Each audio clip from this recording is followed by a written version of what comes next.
हिंदी लोकभारती कक्षा 10वीं दूसरी इकाई पाठ 10वां बूढ़ी काकी पूरक पठन। प्रेमचंद। परिचय। जन्म 1880 लमही उत्तर प्रदेश, मृत्यु 1936 वाराणसी उत्तर प्रदेश। परिचय। अप्रतिम कहानीकार एवं उपन्यासकार प्रेमचंद का मूल नाम धनपत राय था। बाल्यकाल से ही आपने लेखन कार्य प्रारंभ कर दिया था। आधुनिक हिंदी गद्य साहित्य में आप कहानी के पितामह कहे जाते हैं। आपकी कहानियों उपन्यासों में शोषित किसान, मजदूर, स्त्रियों आदि की समस्याओं का विस्तृत चित्रण मिलता है। प्रमुख कृतियाँ मानसरोवर भाग 1 से 8, जंगल की कहानियाँ कहानी संग्रह, गोदान, गबन, सेवा सदन, कर्मभूमि, कायाकल्प उपन्यास, प्रेम की वेदी, करबला, संग्राम नाटक, टॉलस्टॉय की कहानियाँ, आज़ाद कथा, गाल्सवर्दी के 3 नाटक, हड़ताल, न्याय, चांद की डिबिया अनुवाद। गद्य संबंधी प्रस्तुत कहानी के माध्यम से प्रेमचंद जी ने समाज में व्याप्त वादा खिलाफी, वृद्धों के प्रति तिरस्कार की भावना पर जोरदार प्रहार किया है। यहाँ कहानीकार ने बुजुर्ग जनों के मन का मनोवैज्ञानिक विश्लेषण करते हुए उनके प्रति आदर भाव रखने हेतु प्रेरित किया है। बुढ़ापा बहुधा बचपन का पुनरागमन हुआ करता है। बूढ़ी काकी में जिह्वा स्वाद के सिवा और कोई चेष्टा शेष न थी और न अपने कष्टों की ओर आकर्षित करने के लिए रोने के अतिरिक्त कोई दूसरा सहारा ही। समस्त इंद्रियां, नेत्र, हाथ और पैर जवाब दे चुके थे। पृथ्वी पर पड़ी रहती और घर वाले कोई बात उसकी इच्छा के प्रतिकूल करते, भोजन का समय टल जाता या उसका परिमाण पूर्ण न होता अथवा बाजार से कोई वस्तु आती और न मिलती तो ये रोने लगती थी। उनका रोना सिसकना साधारण रोना न था। वे गला फाड़ फाड़ कर रोती थी।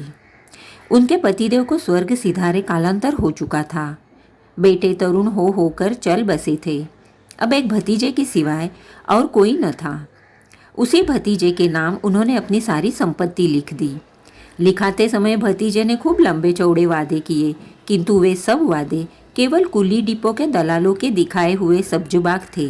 यद्यपि उस संपत्ति की वार्षिक आय 150-200 रुपये से कम न थी, तथापि बूढ़ी काकी को पेट भर भोजन भी कठिनाई से मिलता था। इसमें उनके भतीजे पंडित बुद्धिराम का अपराध था अथवा उनके अर्धांगिनी श्रीमती रूपा का, इसका निर्णय करना सहज नहीं। बुद्धिराम स्वभाव के सज्जन थे, किंतु उसी समय तक जबकि उनके कोष पर कोई आँच न आए। रूपा स्वभाव से तीव्र थी सही, पर ईश्वर से डरती थी। अतएव बूढ़ी काकी को उसकी तीव्रता उतनी न खलती थी जितनी बुद्धिराम की भल मनसाहत। बुद्धिराम को कभी कभी अपने अत्याचार का खेद होता था। विचारते कि इस संपत्ति के कारण मैं इस समय भला मानुष बना बैठा हूँ। लड़कों को बुढ़ों से स्वाभाविक विद्वेष होता ही है, और फिर जब माता पिता का यह रंग देखते तो वे बूढ़ी काकी को और सताया करते। कोई चुटकी काटकर भागता, कोई उन पर पानी की कुल्ली कर देता। काकी चीख मारकर रोती। हाँ, काकी क्रोधातुर होकर बच्चों को गालियाँ देने लगती तो रूपा घटनास्थल पर आ पहुँचती। इस भय से काकी अपनी जीवा कुटपान का कदाचित ही प्रयोग करती थी। संपूर्ण परिवार में यदि काकी से किसी को अनुराग था तो वह बुद्धिराम की छोटी लड़की लाडली थी। लाडली अपने दोनों भाइयों के भय से अपने हिस्से की मिठाई, चबैना बूढ़ी काकी के पास बैठकर खाया करती थी। यही उसका रक्षागार था। रात का समय था।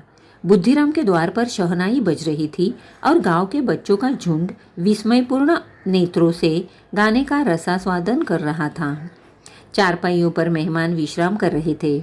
2-1 अंग्रेजी पढ़े हुए नवयुवक इन व्यवहारों से उदासीन थे। वे इस गंवार मंडली में बोलना अथवा सम्मिलित होना अपनी प्रतिष्ठा के प्रतिकूल समझते थे। आज बुद्धिराम के बड़े लड़के मुखराम का तिलक आया था। यह उसी का उत्सव था। घर के भीतर स्त्रियां गा रही थी और रूपा मेहमानों के लिए भोजन के प्रबंध में व्यस्त थी। भट्टियों पर कड़ाह चढ़ रहे थे। एक में पूड़ियाँ कचौड़ियाँ निकल रही थी, दूसरे में अन्य पकवान बन रहे थे।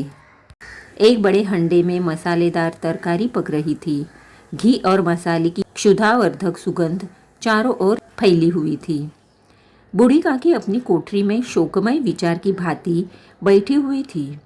यह स्वाद मिश्रित सुगंध उन्हें बेचैन कर रही थी। आह, कैसी सुगंध है! अब मुझे कौन पूछता है? जब रोटियों ही के लाले पड़े हैं तब ऐसे भाग्य कहा कि भरपूर पुड़िया मिले। यह विचार कर उन्हें रोना आया। कलेजे में हुक सी उठने लगी, परंतु रूपा के भय से उन्होंने फिर मौन धारण कर लिया। फूल हम घर में भी सूंघ सकते हैं, परंतु वाटिका में कुछ और बात होती है। इस प्रकार निर्णय करके बूढ़ी काकी हाथों के बल सरकती हुई बड़ी कठिनाई में चौखट से उतरी और धीरे धीरे रेंगती हुई कड़ाह के पास आ बैठी। रूपा उस समय कार्यभार से उद्विग्न हो रही थी। कभी इस कोठे में जाती, कभी उस कोठे में, कभी कड़ाह के पास आती, कभी भंडार में जाती। किसी ने बाहर से आकर कहा, महाराज ठंडाई मांग रहे हैं। ठंडाई देने लगी। आदमी ने आकर पूछा, अभी भोजन तैयार होने में कितना विलंब है? जरा ढोल मंजीरा उतार दो। बेचारी अकेली स्त्री दौड़ते दौड़ते व्याकुल हो रही थी, झुंझलाती थी, कूदती थी, परंतु क्रोध प्रकट करने का अवसर न पाती थी। भय होता कहीं पड़ोसी ने यह न कहने लगे कि इतने में उबल पड़ी। प्यास से स्वयं कंठ सूख रहा था। गर्मी के मारे फूकी जाती थी, परंतु इतना अवकाश भी नहीं था कि जरा पानी पी ले अथवा पंखा लेकर झले। यह भी खटका था कि जरा आंख हटी और चीज़ों की लूट मची। इस अवस्था में उसने बूढ़ी काकी को कड़ाह के पास बैठा देखा तो जल गई। क्रोध न रुक सका।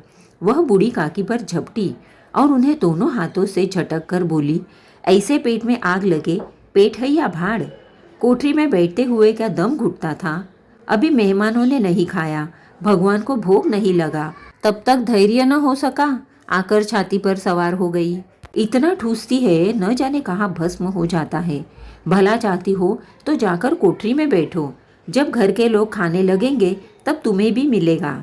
तुम कोई देवी नहीं हो कि चाहे किसी के मुंह में पानी न जाए, परंतु तुम्हारी पूजा पहले ही हो जाए। बूढ़ी काकी अपनी कोठरी में जाकर पश्चाताप कर रही थी कि मैं कहाँ से कहाँ पहुँच गई। उन्हें रूपा पर क्रोध नहीं था, अपनी जल्दबाजी पर दुख था। सची तो है, जब तक मेहमान लोग भोजन कर न चुकेंगे, घर वाले कैसे खाएंगे? मुझसे इतनी देर भी न रहा गया। सबके सामने पानी उतर गया। अब जब तक कोई बुलाने न आएगा नहीं जाऊंगी। मन ही मन इसी प्रकार का विचार कर वह बुलाने की प्रतीक्षा करने लगी। उन्हें एक एक पल एक एक युग के समान मालूम होता था। धीरे धीरे एक गीत गुनगुनाने लगी। उन्हें मालूम हुआ कि मुझे गाते देर हो गई। क्या इतनी देर तक लोग भोजन कर ही रहे होंगे? किसी की आवाज़ नहीं सुनाई देती। अवश्य ही लोग खा पी कर चले गए, मुझे कोई बुलाने नहीं आया। रूपा चिढ़ गई है, क्या जाने न बुलाए। सोचती हो कि आप ही आएंगी। वह कोई मेहमान तो नहीं जो उन्हें बुलाऊं। बूढ़ी काकी चलने के लिए तैयार हुई। यह विश्वास कि 1 मिनट में पूड़ियाँ और मसालेदार तरकारियाँ सामने आएंगी उनकी स्वादेंद्रियों को गुदगुदाने लगा। उन्होंने मन में तरह तरह के मंसूबे बांधे। पहले तरकारी से पूड़ियाँ खाऊंगी, फिर दही और शक्कर से। कचौड़ियाँ रायते के साथ मज़ेदार मालूम होंगी। चाहे कोई बुरा माने चाहे भला, मैं तो मांग मांग कर खाऊंगी। लोग यही न कहेंगे कि इन्हें विचार नहीं। कहाँ करे, इतने दिन के बाद पूड़ियाँ मिल रही है तो मुँह झूठा करके थोड़े ही उठ जाऊंगी। मेहमान मंडली अभी बैठी हुई थी।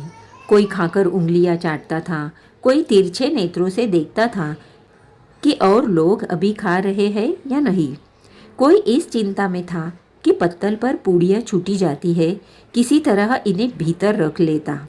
कोई दही खाकर जीभ चटकारता था, परंतु दूसरा दोना मांगते संकोच करता था कि इतने में बूढ़ी काकी रेंगती हुई उनके बीच में जा पहुंची। कई आदमी चौकर उठ खड़े हुए, पुकारने लगे, अरे यह बुढ़िया कौन है?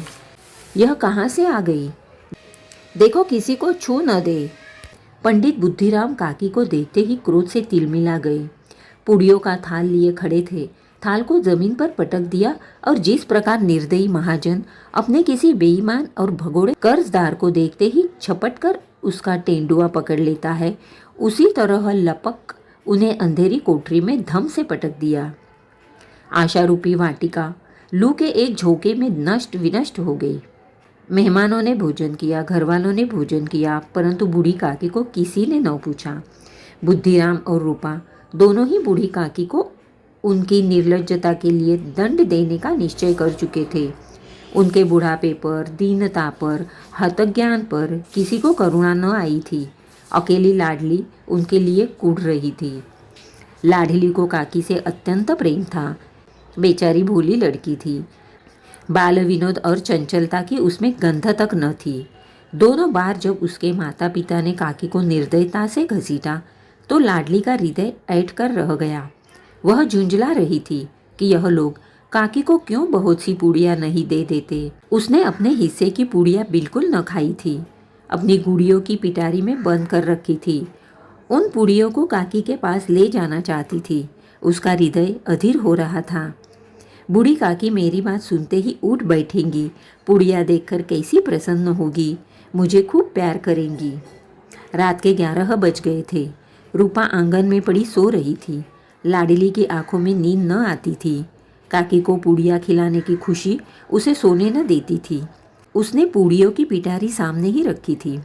जब विश्वास हो गया कि अम्मा सो रही है तो अपनी पिटारी उठाई और बूढ़ी काकी की कोठरी की ओर चली। सहसा कानों में आवाज़ आई, काकी उठो, मैं पूड़ियाँ लाई हूँ। काकी ने लाडली की बोली पहचानी। चटपट उठ बैठी। दोनों हाथों से लाडली को टटोला और उसे गोद में बैठा लिया। लाडली ने पूड़ियाँ निकाल कर दी। काकी ने पूछा, क्या तुम्हारी अम्मा ने दी है? लाडली ने कहा, नहीं, यह मेरे हिस्से की है। काकी पूड़ियों पर टूट पड़ी। 5 मिनट में पिटारी खाली हो गई। लाडली ने पूछा, काकी पेट भर गया?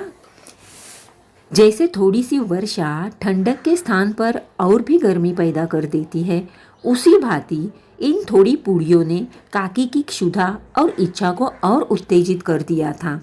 बोली, नहीं बेटी, जाकर अम्मा से और मांग लाओ। लाडली ने कहा, अम्मा सोती है, जगाऊंगी तो मारेंगी। काकी ने पिटारी को फिर टटोला। उसमें कुछ खुरचन गिरे थे। उन्हें निकालकर वे खा गई। बार बार होठ चाटती थी, चटखारे भरती थी। हृदय महसूस रहा था कि और पूड़ियाँ कैसे पाऊँ। संतोष सेतु जब टूट जाता है तब इच्छा का बहाव अपरिमित हो जाता है। मतवालों को मत का स्मरण करना उन्हें मदांध बनाता है। काकी का अधीर मन इच्छा के प्रबल प्रभाव में बह गया। उचित और अनुचित का विचार जाता रहा। वे कुछ देर तक उस इच्छा को रोकती रही। सहसा लाडली से बोली, मेरा हाथ पकड़कर वहाँ ले चलो जहाँ मेहमानों ने बैठकर भोजन किया है। लाडली उनका अभिप्राय समझ न सकी। उसने काकी का हाथ पकड़ा और ले जाकर झूठे पत्तलों के पास बैठा दिया। दीन, क्षुधातुर, हतज्ञान बुढ़िया पत्तलों से पूड़ियों के टुकड़े चुन चुन कर भक्षण करने लगी। ओह, दही कितना स्वादिष्ट था, कचौड़ियाँ कितनी सलोनी, खस्ता कितना सुकोमल। काकी बुद्धिहीन होते हुए भी इतना जानती थी कि मैं वह काम कर रही हूँ जो मुझे कदापि न करना चाहिए। मैं दूसरों की झूठी पत्तल चाट रही हूँ। परंतु बुढ़ापा तृष्णा रोग का अंतिम समय है जब संपूर्ण इच्छाएं एक ही केंद्र पर आ लगती है। बूढ़ी काकी में यह केंद्र उनकी स्वादेंद्रिया थी। ठीक उसी समय रूपा की आंखें खुली।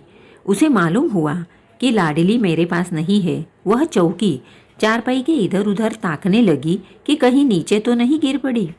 उसे वहां न पाकर वह उठी तो क्या देखती है कि लाडली झूठे पत्तलों के पास चुपचाप खड़ी है और बूढ़ी काकी पत्तलों पर से पूड़िया के टुकड़े उठा उठाकर खा रही है। रूपा का हृदय सन्न हो गया। परिवार का एक बुजुर्ग दूसरों की झूठी पत्तल टटोले, इससे अधिक शोकमय दृश्य असंभव था। पूड़ियों के कुछ ग्रासों के लिए उसकी चचेरी सास ऐसा पतित और निकृष्ट कर्म कर रही है।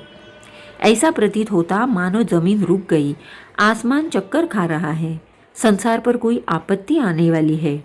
रूपा को क्रोध न आया। शोक से सम्मुख क्रोध कहाँ, करुणा और भय से उसकी आंखें भर आई। इस अधर्म के पाप का भागी कौन है? उसने सच्चे हृदय से गगन मंडल की ओर हाथ उठाकर कहा, परमात्मा, मेरे बच्चों पर दया करो। इस अधर्म का दंड मुझे मत दो, नहीं तो मेरा सत्यानाश हो जाएगा। रूपा को अपनी स्वार्थपरता और अन्याय इस प्रकार प्रत्यक्ष रूप में कभी न दिख पड़े थे। वह सोचने लगी, हाय कितनी निर्दयी हूँ। जिसकी संपत्ति से मुझे 200 रुपया वार्षिक आय हो रही है, उसकी यह दुर्गति, और मेरे कारण। हे दयामय भगवान, मुझसे बड़ी भारी चूक हुई है, मुझे क्षमा करो। आज मेरे बेटे का तिलक था, सैकड़ों मनुष्यों ने भोजन किया, मैं उनके इशारों की दासी बनी रही, अपने नाम के लिए सैकड़ों रुपए व्यय कर दिए, परंतु जिसकी बदौलत हजारों रुपए खाए, उसे इस उत्सव में भी भरपेट भोजन न दे सकी। केवल इसी कारण वह वृद्धा असहाय है। रूपा ने दिया जलाया, अपने भंडार का द्वार खोला और एक थाली में संपूर्ण सामग्रियां सजाकर बूढ़ी चाची की ओर चली। रूपा ने कंठावरुद्ध स्वर में कहा, काकी उठो, भोजन कर लो, मुझसे आज बड़ी भूल हुई, उसका बुरा न मानना। परमात्मा से प्रार्थना कर दो कि वह मेरा अपराध क्षमा कर दे। भोले भोले बच्चों की भांति जो मिठाइयाँ पाकर मार और तिरस्कार सब भूल जाता है, बूढ़ी काकी वैसे ही सब भूल कर बैठी हुई खाना खा रही थी। उनके एक एक रोए से सच्ची सदिच्छाएं निकल रही थी और रूपा बैठी इस स्वर्गीय दृश्य का आनंद लेने में निमग्न थी।